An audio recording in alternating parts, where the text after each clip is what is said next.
My, good, you're here. I am so excited. Guess what? I hope this isn't about your podcast again. Why, did you finally listen to it? Da da da da. Da da da da. Da da da da. The Groomer Next Door production. You're listening to BYOTP Radio. Coming up next, the Groomer Next Door.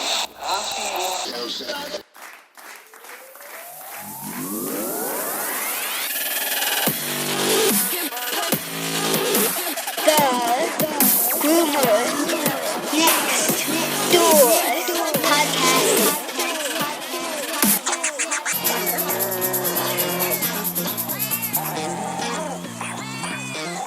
Your safety and comfort are important to us. The cabin crew is responsible for your well-being. Please do not hesitate to ask any one of our flight attendants for assistance. If you have any concerns, please let one of us know. We hope you enjoy the flight. Hello, Pups and Kittens, and welcome to another fun-filled international episode of The Groomer Next Door. I'm your co-host, Chris Green. Sitting next to me, as always, is the fabulous Sarah. Hello. And we have Claire. Hello. Well, as I just said, this is our very first international episode. We are going to the Great White North and going to make a little stopover in Edmonton, Alberta. And we will be joined in a little bit by Constable Murray Burke. He is a police officer with the Edmonton Police Services. And I'm looking very forward to sharing this with all of you. Alright, well, let's go into the fact of the week. Fact of the week, since we're in Canada right now, We are? Woohoo! I know, right?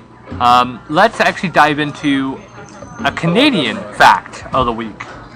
Canada officially got its own national flag on February 15th, 1965, almost 100 years after it became a country in 1867. That's pretty cool. I thought that was really cool. It's like, I learned something new today. Alright, well, let's dive into our weekly roundup. The weekly roundup. Yeehaw. Alright, well, this week we have a lot going on. So, we actually did another, well, I wouldn't say rescue this time. We took over and we're again fostering. We have a really beautiful tortoise mama cat and her 5 absolutely adorable kittens. One actually has a mask with its fur. It looks like Phantom. Yeah, it's like half orange. Yeah, so cool. They're about 4 weeks old. So, that's always a nice little, part. The person who actually helped us with the 2 kittens that we needed help with a few weeks ago, Shelly, she put a call out there and said, hey, I need somebody to, get out and get these guys. Is there anybody who can help? Well, we have the kitten condo available. I'm like, hey, we're good. I do remember, though, it being 4 kittens and 1 mama cat, not 5 kittens. So I was like, hey, there's 5. Most people wouldn't. I was like, that's just one more. Well, I know, but it's 1 more. That's 1 more poo a day. That's 1 more, a couple more bathroom breaks a day. That's 1 more to keep track of. And then 1 more to feed once they start eating. That's another mouth. That's another one that can eat through our wires. That's Well, what's great is that in the kitten condo, there isn't any wires available, so that's one less thing we have to worry about. Yeah, we rushed and made sure that was kitten-proof, because before we didn't need a kitten-proof because we had them in their own little crate. And then before that was Lady McBee. Right. And she kept her kittens on lock. I mean, this one does too. She keeps the kittens really close to her. You can tell, though, that she's very used to the abilities of having free reign and being able to go in and out as she pleases. That's the hardest part for her right now, is that she is confined. We have let her out, but with observation. When I say letting her out, it's letting her out in the house. She doesn't play well with others, and I very well understand that. She doesn't like dogs and doesn't like other cats. So it can be very challenging. You just kind of have to sit next to her, and if she gets up and walk, you kind of go and kind of usher her around. Oliver wants to go and say, "Hi, man. How you doing? Hey, how's it going?" He's a welcome wagon for the cat. Oh, yeah, he got and busted she was up. like, nope. She gave him a couple right crosses right to the face. He went running after that one. Of course, Pity is always interested in everything, so Pity wanted to go up there and decided to give her a nice greeting that she was not too fond of. And Pity ended up getting a right-left cross.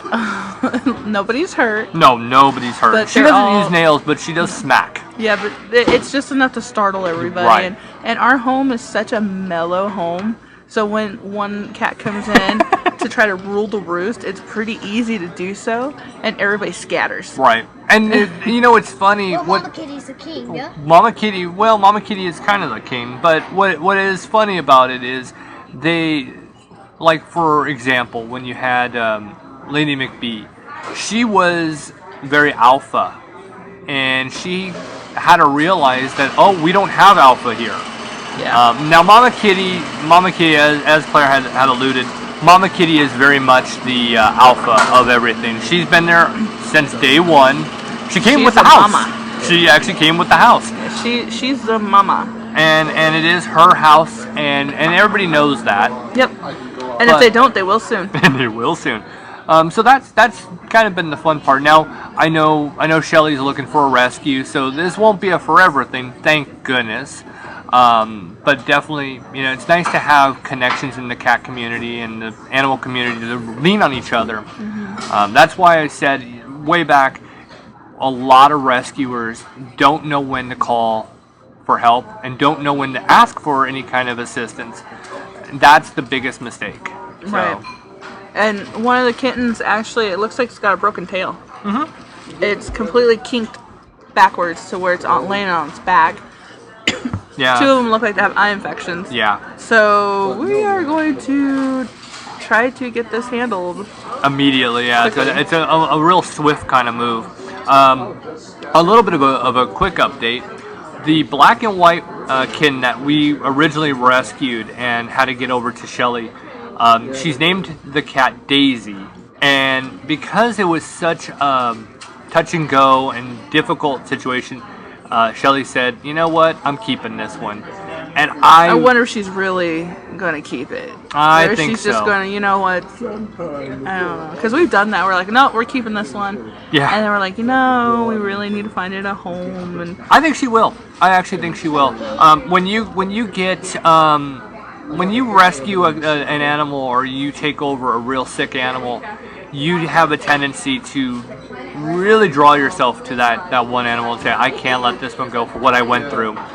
But so that's the update right now in our rescue saga and fostering, and I'm sure more to come. And again, as always, you can follow all that's going on our Facebook page, the Groomer Next Door Podcast. Yep. And now we're going to actually jump into a nice little game that we call Guess the Breed. Guess the breed.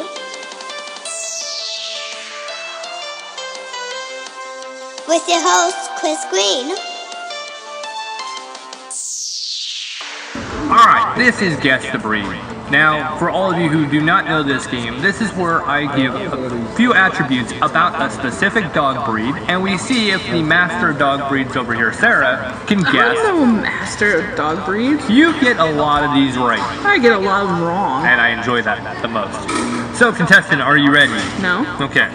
Well, here we go. This dog is of Arctic breed, working dog, which is often considered to be one of blank, oldest and rarest remaining purebred indigenous domestic canines. I'm not going to give you, actually I could, but I'm not going to. The origin I'm not going to give you. Temperature or temperament is affectionate, loyal, intelligent, alert, brave, tough.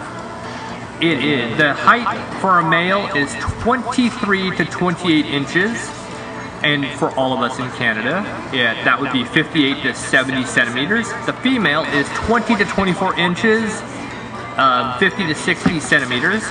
Weight for the male is 66 to 88 pounds or 30 to 40 kilograms. Female is 40 to 66 pounds, 18 to 30 kilograms. The colors are black, white, liver, black and white, red, or gray. Do you have any idea? Or would you like to know the origin?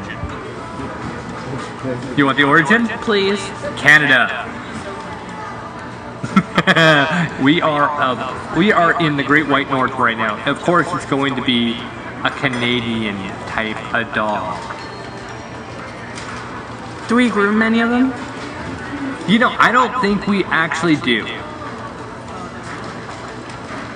Come on, contestant, you got this. I'm not very. Origin Canada. Origin is Canada.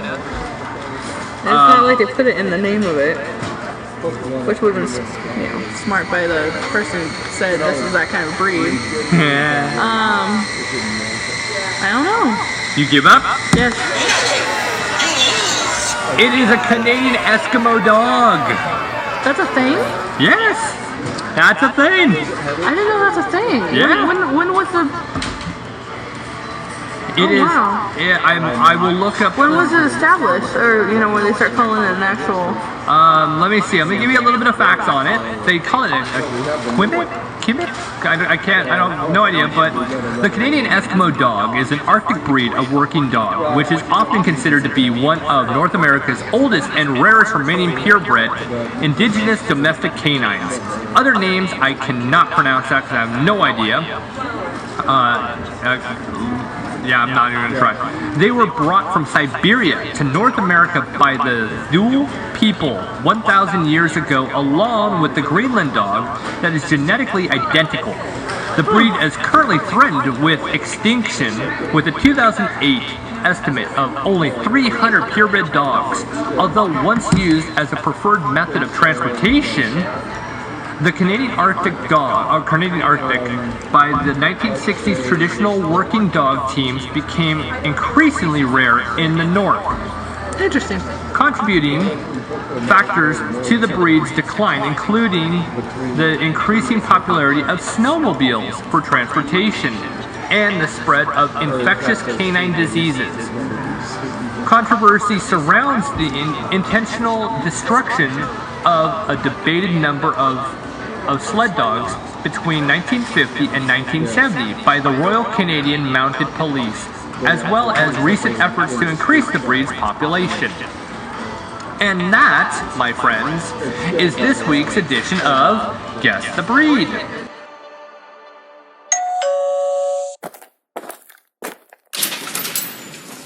Oh, hello. Hold on a sec. Dad, we have a guest on the podcast. Alright, this week we actually have a real life superhero. No kidding, he doesn't wear a cape, but he does have a shield.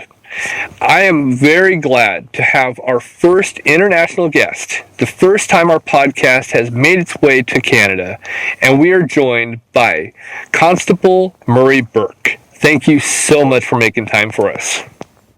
Oh, no problem. Glad to be here. I am just so happy to be able to sit down and talk to you. Again, you had said it before we started. How's the weather? It's been really good here lately, actually. We got pretty much nothing after snow, and the sun's been out. It's been about plus 10, plus 15 Celsius, so that's pretty good for us at this time of year, I think. So, well, we'll go from there. I've actually been told from friends that it can get so cold that when you're playing hockey, you actually come in and you take a bucket of ice water and you put your feet in there after you take your skates off just to warm up your feet. Is that really true? Yeah, you could do that method for sure.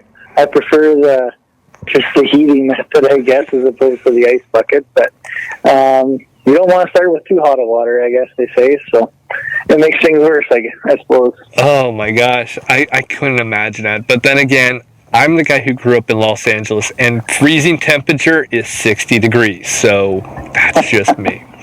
So yeah, we don't have that luxury. Yeah. Well, that's summertime, right?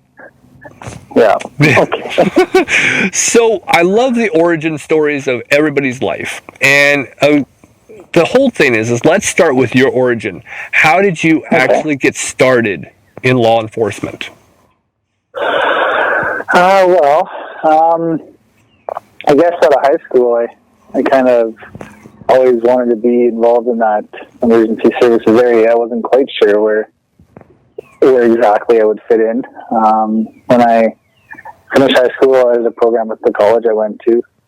That was a police-related program, and that obviously interested me a little bit, so I enrolled in that, and I did some ride-alongs with the local police agency in Medicine Hat, Alberta, was where I took schooling, and realized that's kind of what I wanted to do for the rest of my career. So that's kind of where it started, and then out of college, I applied to a few different places and ended up in Edmonton. So. Not a bad place to end up. Not a bad place at all. So I have to ask the question, and if it's the one thing I want to know from the beginning. Did you ever try, or were you ever interested in playing junior hockey? Funny, yeah. I played hockey. I grew up playing hockey. I did dabble a little bit in junior hockey. I was called up as a midget hockey player into the junior levels once in a while. In my hometown, we had a team, so I did play a little bit. Nothing more than a couple games because I was still on midget level, so I was a backup goalie, I think, at the time for them. Other than that, I never really got much further than that because I ended up playing more baseball. I ended up playing some college baseball, so that's kind of where my sports had taken me instead of the hockey, though. I ended up playing a little bit of baseball. So. I asked the question because you mentioned Medicine Hat, and I figured they have a really good team, and I'm like, well, you know.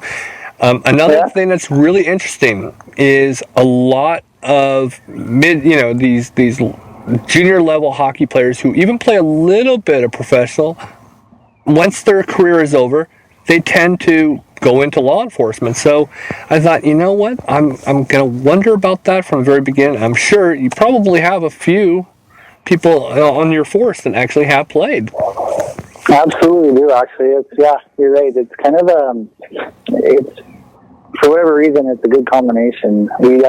I know, like, some of the recruiters, they have a connection with hockey and the junior team in Edmonton even.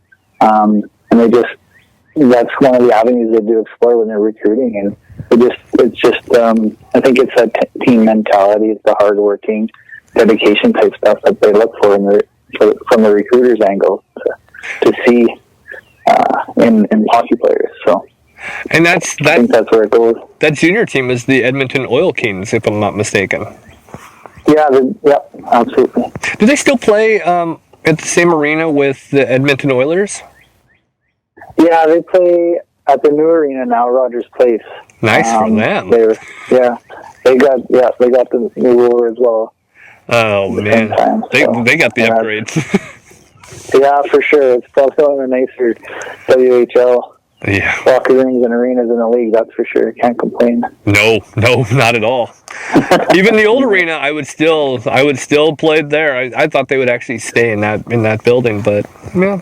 Oh, well, I think the ownership group's all the same, from the Oilers to the Oil Kings, so everybody is just all in one building together. Now, with the new building, are you finding that there's more crime going on because obviously it's bringing in a large group of people and with Connor McDavid, or is it about the same? I don't think there's a direct relation. I don't see it right now. Personally, like, I can't say one way or the other, to be honest, but I really don't think so. We have the team regardless, and fans are always filling the arena, so I guess we'll see how the playoffs turn out, though. You never know the way the crowds can get after playoffs and whatnot, but other than that, I don't think anything directly related to that would be the case. Well, it's good that it's not actually, causing more problems. I mean, that is... Yeah, no, not right now anyway. We've got the playoffs starting here next week. We'll see what happens. Yeah, that's going to be a challenge. On that topic, which team would you like to see in the first round face the Oilers? Ooh. Well, I'd like to see the old Battle of Alberta back. Mm-hmm. Everybody's talked about that. I was never even around when those days were here. So, Also, you never know about maybe a second round battle of Alberta was better than a first round even. So who knows? Pacific's going to be a tough division anyway. So I don't know. Maybe start with Calgary. I would start with Calgary. I think I think it would pick up a lot of attention. I think it'd be fun. Yeah, and then that'd be the other California teams would be playing each other too. Yeah, well, yeah. I grew up a Duck fan. It's where I was always, and so, as I had mentioned before we started, having a connection with it with Jeff Friesen, it was, so many things kind of drew me in that direction. So it's kind of, that's where I pretty much always did all my hockey. So unfortunately, like you, mine was very amateur, and I would have loved to have had a lot of, at least an amateur professional career. But, when you grow up in Southern California, when I did, there wasn't really that option. Not like now. Now it's booming. Wasn't so much when I was playing. Yeah, I wonder what that would have looked like before, and the whole transition now to a lot more hockey. It's been interesting to see. There wasn't, back when I played, we didn't have, I played, my first place I played was the Los Angeles Kings practice facility. But we just didn't have NHL teams that were purchasing rinks for recreation or weekend warrior rinks. We didn't have that. Oh, yeah. And then Anaheim Ducks came in 93. They had a hockey rink that was all Disney. And it's still there, that they still practice it to this day. Even, I don't think visiting teams, I think they still play at the Honda Center. But we just didn't have it. Now the Anaheim Ducks have bought almost every rink in Southern California, and they've made them nice. Really? And it's nice. Wow. The closest I probably ever made it in hockey was a tryout with a roller hockey international team, which was called the Anaheim Bullfrogs. And I had a pair of Gretzky skates from a little this big box store, and I tried out with those. So that was interesting. Try playing with a plastic chassis on a skate against guys who had the top skates and were fast, and you're in these kid skates. Yeah. Uh-oh. But it was fun. I mean, it's a good story. So right on. Yeah. Neat. So let's go back to you. I'm sorry. Like I told you, I said this in how many emails. We're gonna get into a tangent of hockey, and that'll be where we go most of the time. So, how long after becoming an actual officer did it take before you actually got a canine partner? Well, what happens in Edmonton is we have a quarry program where while you're in your regular duties in the first however many years of your career, you kind of volunteer with the guys from Canine.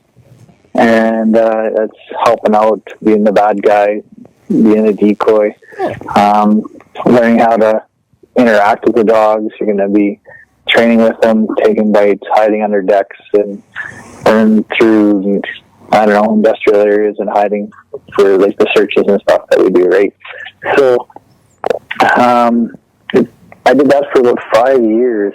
Wow. And then eventually I applied to become part of the Canine Unit. So it's a little bit of a process.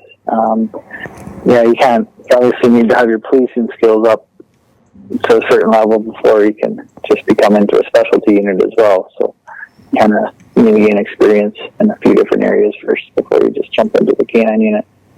So I think I got into the Canine at about 7 years into my career. So wow, I'm thinking it was a couple years. Boy, that is a long process.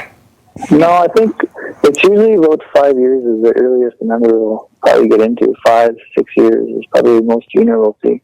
Wow. Now your partner's name is Maverick. Yeah. And I, like I told you before, I always like to do my homework. Always have to. Yeah.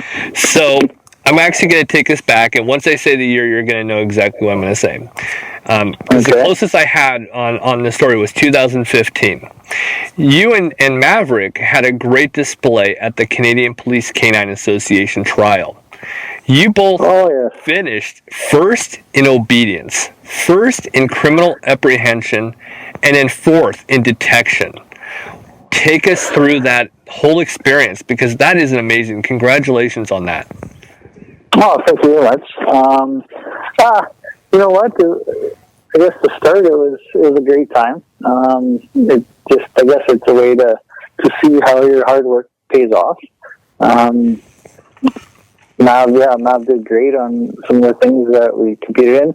There's about seven or eight profiles, depending on what you're doing, that we take part in. So it's anywhere from obedience, agility, criminal apprehension, tracking, building searches, compound searches, evidence searches, and there's also the specialty sides where it's the drug and explosive searching as well. So, we took part in both sides. It was a good weekend. And I guess it just shows that as a unit, it just kind of paints a good picture for the rest of the unit too, because we kind of all push each other, we all train together, we work hard together, and it's a reflection on the unit as a whole and how serious we take our job and our craft, so to speak. And actually last year as well, one of our teams won the trials as well. So kind of back-to-back years, it was kind of a nice reward for the service. I'm going to go out on a limb and say that you're probably in the premier law enforcement in Canada. I think you guys have you're pretty much, the Wayne Gretzky era. That's what you guys have, that reputation. And seriously though, I don't know. You do the actual, research on you guys, and it really is. You guys have a very top-notch, successful bunch. All of you are very well detailed.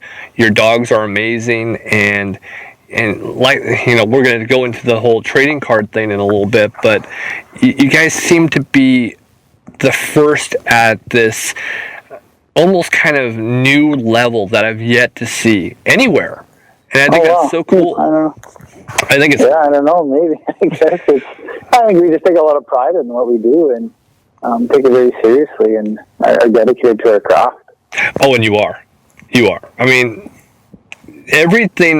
When I was doing my research, I was going, man, I have yet to see anyone, and we've had a lot of people on, and we've had great guests. I mean, I've been very fortunate, but you guys have layer after layer after layer, and it just continues. And I mean, I'm going to go over some of these things, and it's just like it almost never ends. That's what's so great about it. Okay. I don't know.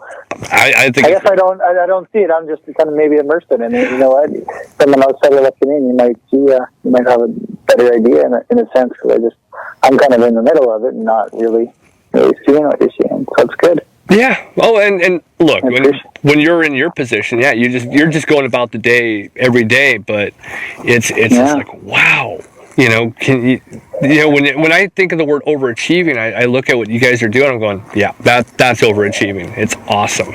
Well, I appreciate that. Thank you very much. No worries. I'll pass it on. Yes, please. And I commend all of you guys. You guys, like I said at the beginning, you're superheroes. There's no doubt about that. But you guys have taken it to another level that I'm just going, wow, this is awesome. Oh, well, thank you. No worries. So let's go into more of the technical. So I have now the technical questions for you. Okay. Let's go into questions about your canines. Okay. We're going to start with the whole thing, and that is, does your region, being in Canada, being in Edmonton, does the weather have an effect on what breed of dog you guys use?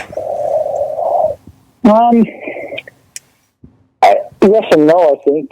We obviously use the German Shepherds, and we actually, for the last 6 years, have been using Belgian Malinois as well. I think we've had success with both. We're heavy German Shepherd users there up to the last 6 years or so, but the Belgian Malinois, they're still in with the winter. It's worked. It's not been an issue. I think it's pretty standard across the board, across the world, between Belgian Malinois and the German Shepherd, that it's pretty much all it's used for placing these days. So there is a few exceptions to that, but for the most part, I don't think it's a huge issue anymore.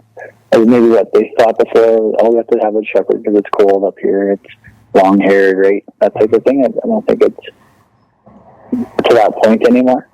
I mean, I've seen it Malinois and Shepherd, but I also did some research on other breeds, and I mean, I saw some other ones. I'm going like an Akita. I've seen different things. I'm going, oh, okay. I mean, I've never actually heard of any department using it. My next one, and this is just a unique question, I'm hoping, but how do your canines deal with the weather? And is there only so long that they can be outside and then you have to put them in the car, or is there any kind of rules to that? No, there's no rules, I guess, per se. You just got to monitor your dog and how they're doing with the weather. I don't know, maybe it's more of the wrong impression of what our weather is like here. In the winter, it can get cold for sure, don't get me wrong. And heck, if we can stand outside, then the dogs can stand outside because they can actually handle the cold a lot better than we can. They live outside, they'd rather stay outside in the winter. Sometimes our dogs are sleeping on top of their dog houses in the winter, right? So if we can't handle it, then we're inside before they're even inside. So we're not too concerned about that. We monitor it, obviously. But yeah, they can handle the weather just fine. And I guess it does get cold up here, but I don't know. We operate in this climate all the time. It's not like it's absolutely unbearable. There's some nights where it's pretty cold, but also those nights are usually the ones where you don't get as many calls for either. So we kind of left out in that sense. But if there is that one, then we manage it, I guess, as we need to. Well, that's a good thing. I mean, it is funny. Yeah.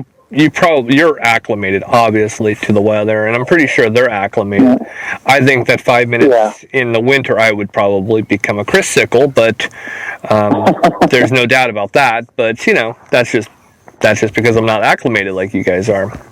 Yeah, you get, well, I don't know. I think as I get older, I get less acclimated, but it seems to be harder and harder every winter. But you do. You dress for the weather. Yeah. It's not that big of a deal in the end. It makes for some cold nights, but as long as you manage yourself, you should be all right. Well, that's a good thing, though. I mean, I know once cold is cold. I mean, you get to a certain point. Once you get to 0 and below that, it really is the same thing. It's cold.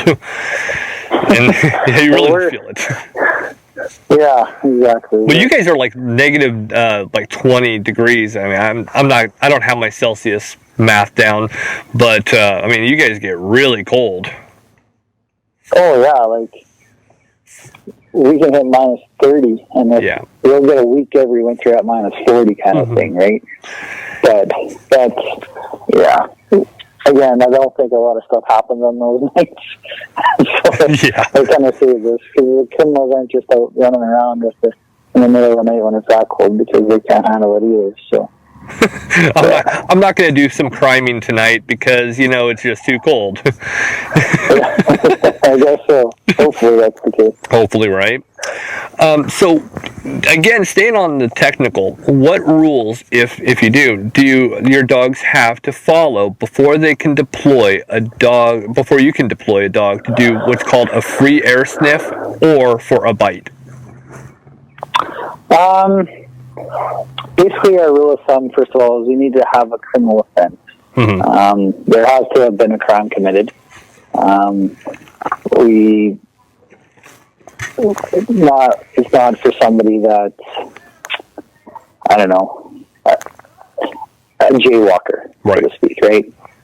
We don't, if a jaywalker just keeps walking away, we wouldn't deploy our dog in that situation. But if it's a crime, a break and enter, a theft, an assault, those types of things, we deploy our dogs on quite regularly. So understandable. Now, I'm not. Help I think is that Maverick or is that one of the other ones? No, you can hear him. Oh, sorry. That's my pet. He's obviously I was like, attracted to something upstairs. I thought Maverick was going, wait a second, you're doing this without me? Yeah. Nope, it's my Ridgeback. I got a Rhodesian Ridgeback upstairs, so. Nice. Yeah. And I don't know, maybe so. I don't know what his problem is.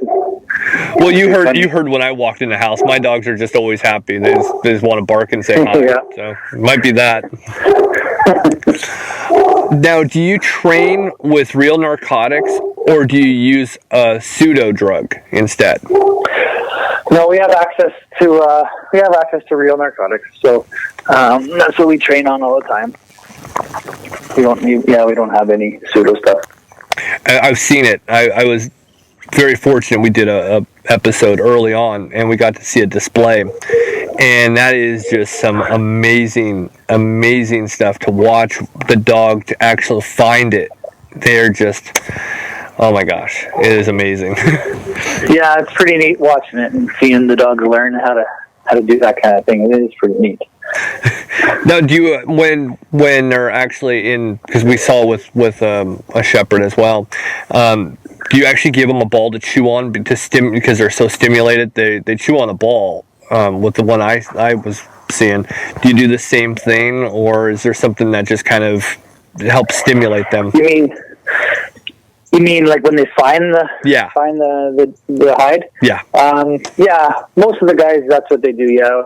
We kind of do have a couple different options. We will pay the dog with a ball or a toy of some sort to reward them, or we'll do food reward as well. Cool. So there are a couple different techniques that we use. Just depends on how they're trained or what motivates their dog more to do the work. Is there a specific treat that Maverick likes? Oh, geez. Well, he does. He's more of a ball-driven dog right now. That's just the way he was trained and was raised. But other than that, any food usually doesn't matter to him. He's just like, feed me. Yeah, it's a dog, right? They'll eat anything. Oh, not ours. Ours are so pampered. It's oh gosh. Yeah. Sometimes I think they eat better than we do. Wow. Yeah, some places, yeah, for sure.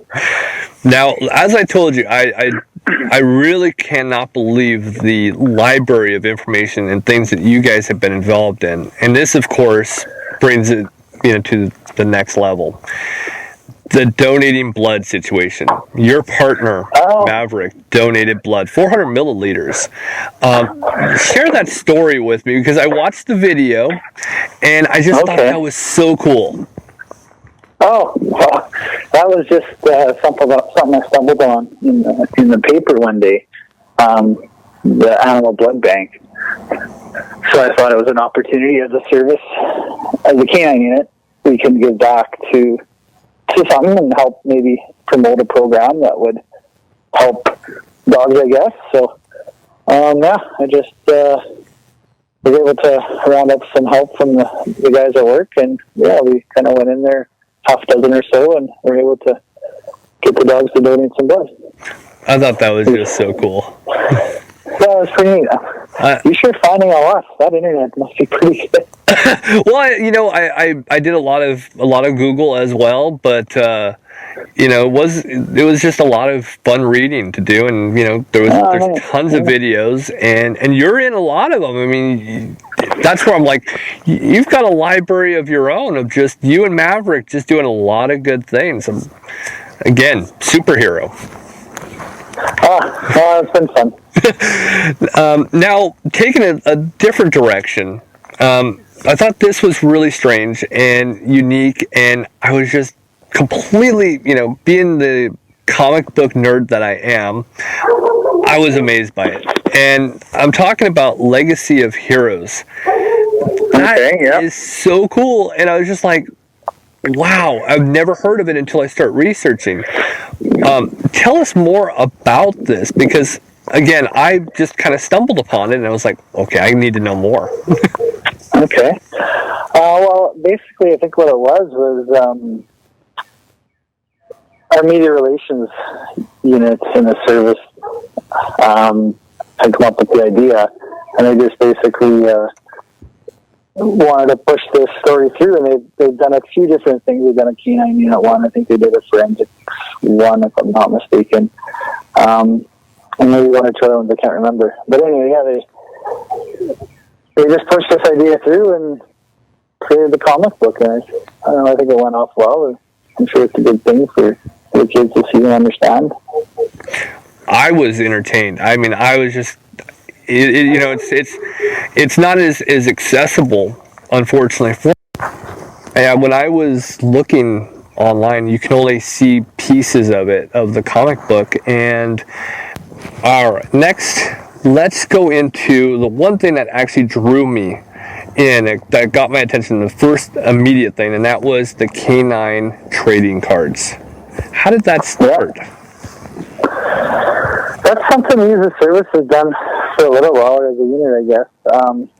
Before I was a member of the Canine Unit, they had trading cards done. So that started quite a few years ago. And then it's just kind of been maintained, I guess, since. I don't know. That was well before my day when that started. And it's weird. Yeah, I don't know much about that one. That's a weird one, because I felt like it was just something new. It just popped up one day, and I was like, hey, that's cool. Well, I think now with social media too, right? They started promoting it more and putting it out there. But yeah, before it was never like that. It was just kind of, we had them and we would hand them out to kids and stuff. But I think now they're kind of promoting it and making it more known through the Twitter and through the Facebook and stuff. So that's cool. I mean, that's what makes it so unique, because here's something that had been around for a long time and wasn't exposed, and here I am, and all of a sudden I just saw it pop up out of nowhere. That's cool. Yeah. One of my last things, I have two more questions for you, unfortunately, before I know you're busy and don't want to take too much of your time. No problem. Did you actually get to join your actual pup, or did you and your pup get to go out to the Edmonton Oilers practice facility and be out there for that event? I think it was on the 9th of March. Yeah, you know what? The service this year, the service is celebrating its 125th anniversary. And the Oilers group and the Edmonton Police Service have a partnership where have been inviting some members out to watch practices a couple times this year now. And it just so happens that it was our turn from the canine perspective to go out and watch practice the one day and just kind of interact with the team. So yeah, it was a pretty neat experience. Something I've never done, something I've obviously never done. So it was kind of neat, that's for sure. I saw one of the shepherds enjoying chewing on a puck, and I just thought, I can just imagine he must have enjoyed that so much. It was a lot of information overload, I guess, or whatever. There was so many pucks sliding around. I would imagine that. Out pretty good. Oh yeah, I mean, and being on the ice and people skating by, and you know how fast they go. It's not something slow. They're fast. That must have just been sensory overload. Yeah, for sure. Is there any stories that you'd like to share with us? I've covered a great deal of things, and like I said, your library of things that you're involved with and your actual department is just catastrophic, and it's awesome. But is there any stories you would like to share? I don't know. I haven't popped into mind, but I don't know. It was pretty neat. Definitely being in the unit, it exposes us to different experiences, and even experiences like this.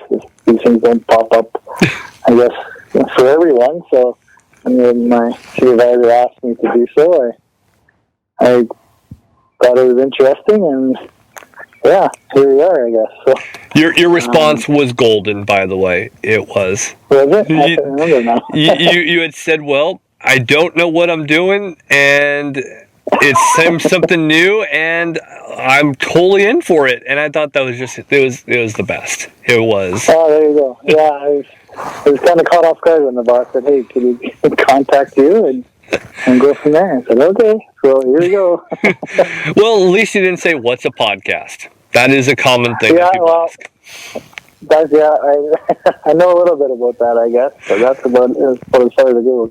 Well, that always helps. That does help. And you know, I have to say, it wasn't until a magazine in Canada that we actually started putting it on YouTube, which is probably the start of our Canadian relations with this whole thing. And this is a few years ago. They're like, "Hey, why don't you put all of your stuff on YouTube, because there's parts in Canada that can't hear it."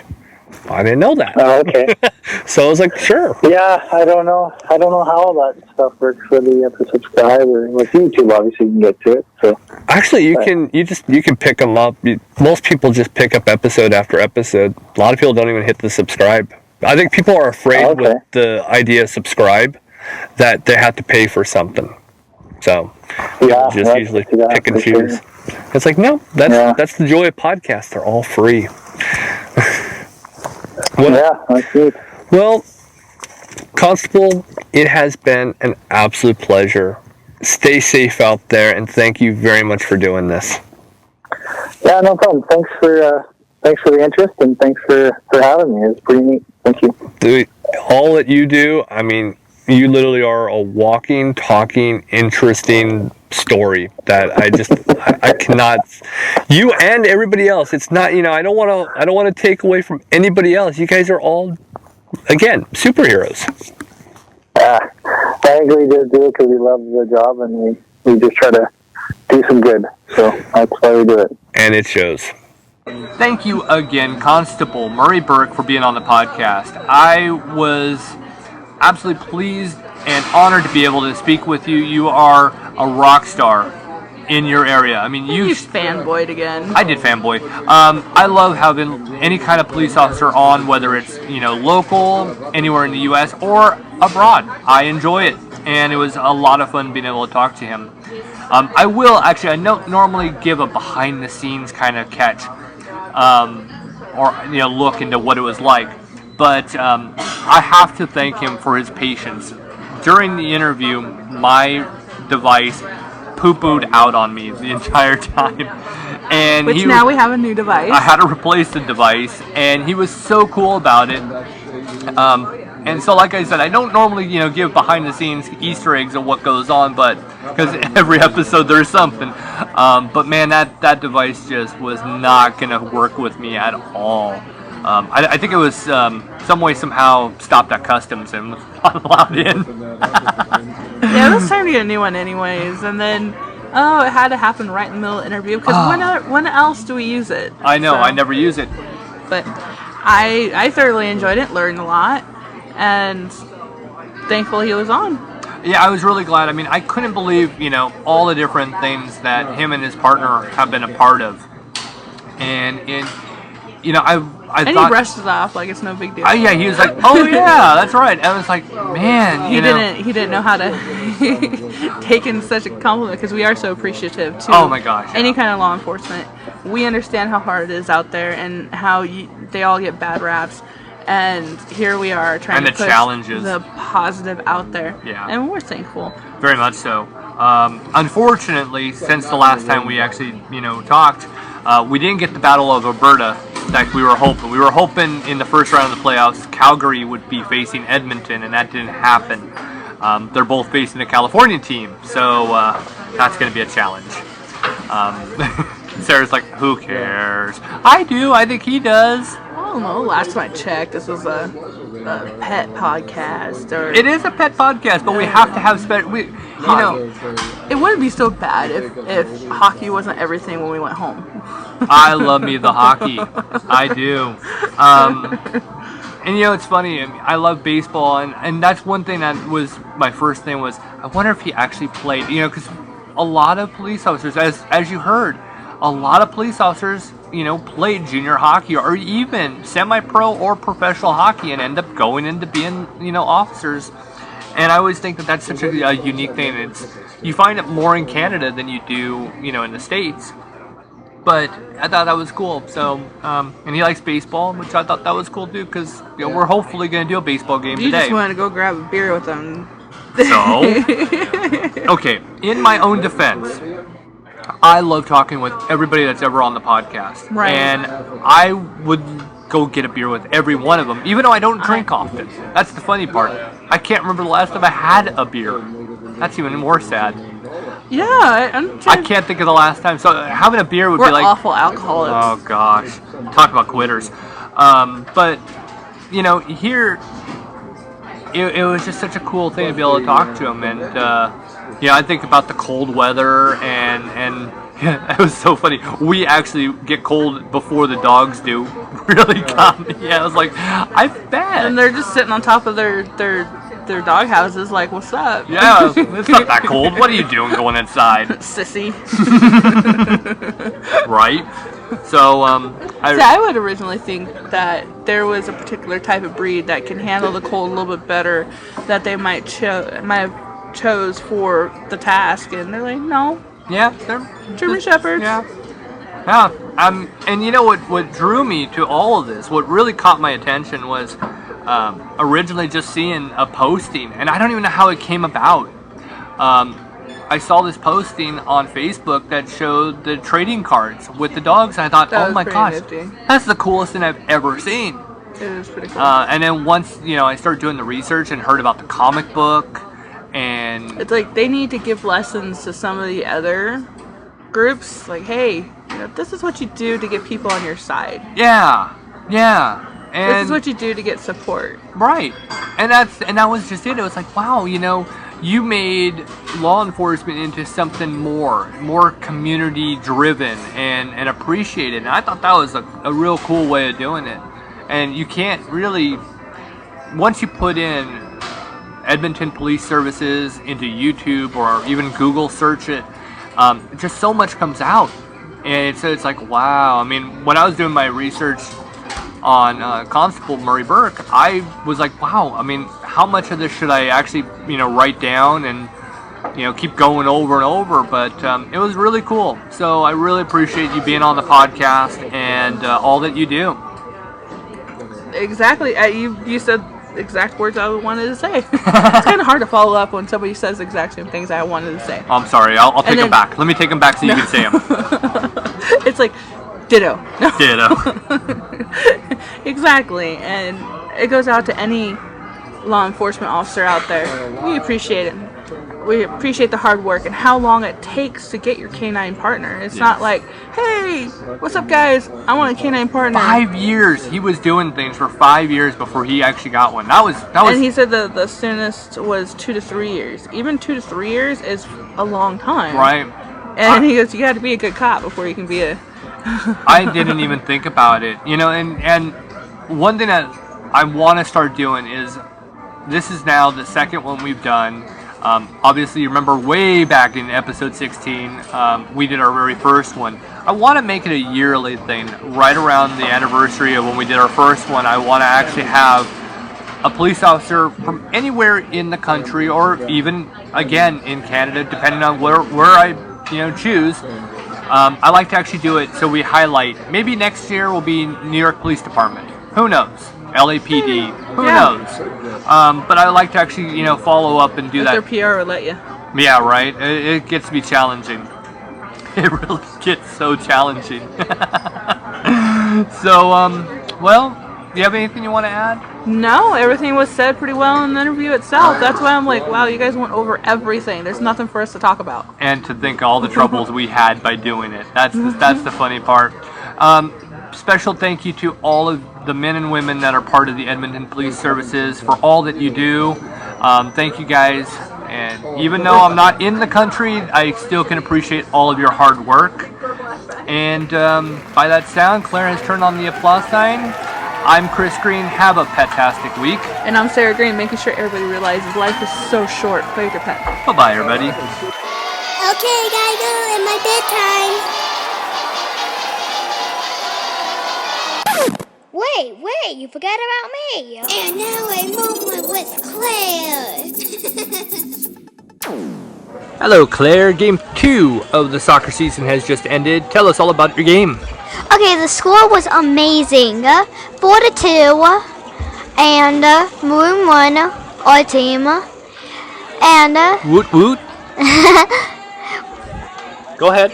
so then it was amazing. Ahmed scored 3 goals. Holden scored 1. And the other team, I don't know who the name is. I don't know who they were. Me either. You should have had a goal, but you hesitated right at the net. You had the shot. Yeah, I had to start a shot, and in the video you might see on the fourth quarter, I think. I don't know. I don't know if Mommy caught it. That's not part of this, but go on. I almost got it, but then You don't know? Okay. but then Jaden came into me and then blocked my score. Yeah, you whiffed on the shot. Yeah. You panicked. Yeah. I was so close. It was a great game. I mean, you guys, I have not seen the team pull together and be this tight of a group ever. I mean, you guys are cohesive. Yep. It's great. I'm really enjoying watching you guys play. Anything else you want to add? No. Well, say goodbye. Goodbye. And this was A Moment with Claire.